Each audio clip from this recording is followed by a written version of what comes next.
guys, welcome back to my channel. Today I'm going to show you how to make Brazilian cheese breads. This recipe has been requested by a couple of my friends, so I wanted to just show you the recipe and yeah, let's jump right in. So for this recipe we will need some tapioca flour, almond milk, some mashed potato, and I'm talking about boiled and mashed potato, not like mashed potatoes that we get in the restaurants and stuff. I'm talking about like these are just freshly boiled and mashed potatoes. Some garlic salt. So I'll tell you the reason why I'm using garlic salt in just a moment, although you can use 3 different spices instead of this. Some black pepper, freshly grated, some turmeric, some nutritional yeast, and some oil. So coming back to the garlic salt, we technically need some garlic powder, onion powder, and salt separately in this recipe. But I don't have garlic powder and onion powder on hand. All I have is garlic salt. I technically would use like Himalayan pink salt in my recipes, but since I don't have garlic powder separately, I'm gonna go ahead and use this garlic and the salt mixture in this bottle. So I'm gonna use garlic salt. So yeah, you can use all 3 differently, or you can use just garlic salt or just garlic powder. If you don't have onion powder, that's perfectly fine too. I've always made it with just garlic salt and it comes out just perfectly fine. Next we need a big bowl to mix all the ingredients in and make a dough out of them. This is a tapioca flour. I'll make sure to put all the ingredients in the description box down below, and yeah, so you don't have any problems with the ingredient measurements. So next what I'm putting in here is some turmeric. Then comes up the nutritional yeast, a couple tablespoons of that. Next up is the garlic salt, or at this point you could put in the salt, garlic powder, and onion powder separately. I'll have all the ingredient descriptions in the description box below, and you'll have the measurements down below as well. Next up I'm putting the mashed potatoes into it, and again these are not the mashed potatoes that have butter and salt and all that in it. It's simply potatoes that have been boiled with the skin on, and then I've mashed them. I've peeled the skin off and I've mashed them and just measured them into about half a cup. I actually made a whole cup of them, but I'm just gonna use like half a cup. Maybe I'll use the remaining later. But yeah, so I just am using half cup of mashed potatoes, then about 1/4 teaspoon of black pepper, a little bit of oil, and the final ingredient is actually, well, this is the second last ingredient. I'm adding some milk, some almond milk. You can also use oat milk or regular milk if you want, but it won't be vegan then. I mean, oat milk will still be vegan, but regular milk won't be vegan anymore. And I'm finally using some boiled water as well.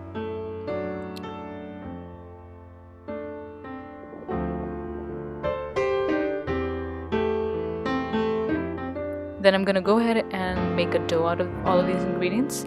Now what happens with this dough is that the tapioca flour might clump up a little bit because you put water in it and you're not mixing as you put the ingredients in. So as you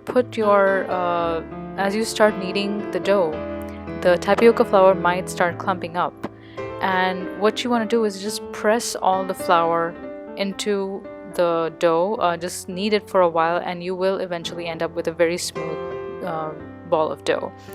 You want to make sure there's no clumps of tapioca flour, it won't come out good. And also there might be some mashed potatoes some potatoes that have not been mashed up really well. At this point you can mash up everything, take your time, press all the ingredients into the dough and make sure that there's no lumps in the dough. If there's a little bit of lumps of potatoes, like a tiny bit of, see that lump of tapioca flour, that is what I was talking about. They will form lumps when you put water into it, but you can always just press it up and just add it to the dough, and just make sure there's no lumps of tapioca flour. This way you'll have nice cheesy balls of bread. But if you don't really press the tapioca flour in it, you might find clumps of flour in the cheese balls or cheese bread, and that won't be tasty. So make sure you take your time and make this dough and make it nice and smooth, and check whether there's any clumps of either potatoes or dough, or if there's not enough water, you can always add a little bit more. Make sure it's boiling water though, but you want to make sure that the dough comes out nice and medium soft. I'll show you how it looks in just a moment.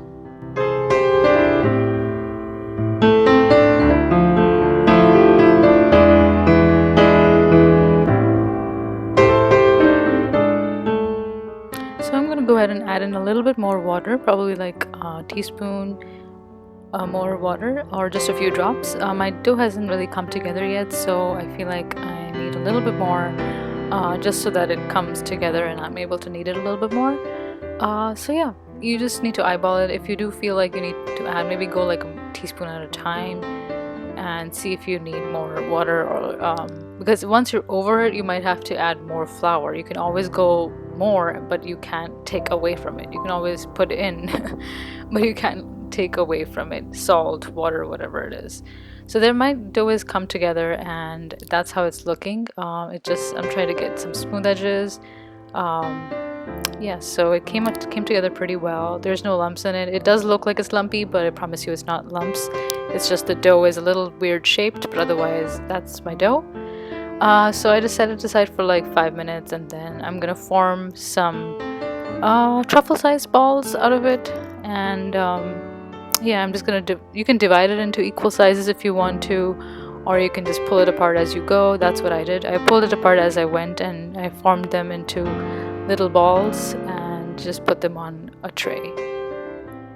So that's what I'm doing. I'm gonna go ahead and form it into small truffle-sized balls. Put them in your palms and roll them together into small bowls. Sorry, small small truffle-sized bread balls. Make sure you space them out just a little bit. It's totally okay to space them out a little bit, not a whole lot, because they're not going to spread a whole lot, but they will puff up a little bit, which will, in the end, you do need them to be a little separated from each other, so about an inch. You don't need a whole lot of space. So yeah, there we go. I'm just going to continue rolling them into balls and just finish that up, and yeah, I'll show you the final result of it. At least the final result of all the balls rolled up. Also, one more thing, you want to use either a non-stick tray, completely non-stick tray, because they will stick otherwise, or you can use a non-stick tray even with either the oven liner or parchment paper, which I'm using. Or if you want to use foil, you can try foil, but I haven't really tried foil ever. And you might want to just brush it with a little bit of foil, because even foil is a little sticky usually. So yeah, just go ahead and roll them out, and I'll show you the final result in a moment.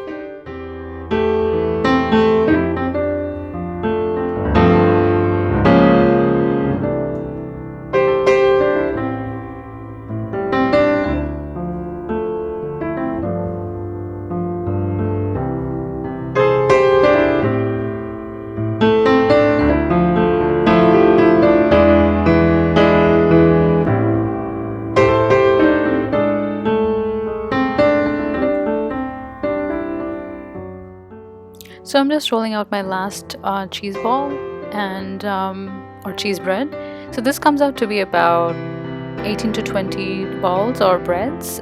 So yeah, I'm just gonna go ahead and pop it into a preheated oven at 350 degrees for about 32 to 35 minutes. And there we go. That's the final result. So the way you know that they're actually done is the bottom of the cheese bread will get a little bit, and I mean a really tiny bit, brownish, or it'll start to get a little bit brownish. You don't want to overcook it because they will get hard. And yeah, so I'm gonna just pull apart one bread and show you how it looks. It's cheesy, it's gooey, it's delicious, it's healthy, and it tastes just like cheese, except for it's not real cheese, it's nutritional yeast. There you go. I'm going to show you one more bread. Oh my gosh, this looks so good. It makes me want to eat it right now. But I really hope you guys give this a try, and enjoy them as much as I did. If you have any questions, please leave them in the comments below. Don't forget to like, share, and subscribe to my video. And yeah, also give me suggestions in the comments box below. If you want to see any particular recipe, I would love to come up with some nice recipes, or even share some recipes that I already know that you would like to know. If not, then you most likely won't be left with any of the bread, but if you are left with some of them, then just reheat the oven to about 350 degrees and heat them up for about 5 to 8 minutes, and they should be good to go. So that's it for today, you guys. I will see you next time. Thank you so much for watching. Please don't forget to like, share, and subscribe to my channel, and leave in the comments below how you like the recipe and how it came out if you tried it. All right, I will see you next time. Bye, guys.